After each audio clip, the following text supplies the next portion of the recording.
Brett, there was a small puddle there they had to go through as well. Stage 5, the guys again, bit of a high speed run down around a couple of big trees and drop back into the creek. Winch out of a fairly nasty little step up, and then we had a dam for them to winch themselves through, or most of them drove it, which was pretty good. It got pretty sloppy in the bottom there, but all the navvies had to get wet. It was entertaining for the crowd. Now the thing is that I've been looking at it, and the rules do change a bit on the run, because there was a deal where they had to open the gate with the truck near the gate in the water, and then it was changed that they could leave the gate open. So you're pretty flexible on how it all runs. Yeah, it depends on, obviously all of our marshals are trained and that sort of thing, and different people interpret things in different ways, unfortunately, but that's life. So we've sort of got to run with it. Yeah, on this stage they had to open a gate in the middle of the dam, and the first car through didn't do it as what we thought, but we were a little flexible and essentially changed the stage to suit that. One of those things we don't like doing, but it was necessary for the stage.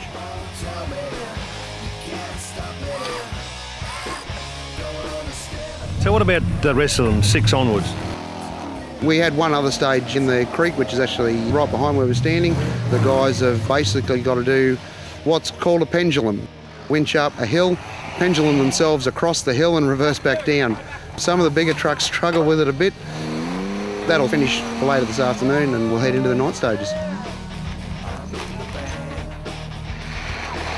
Well, it's interesting for me. This is the first time I've seen a winch challenge.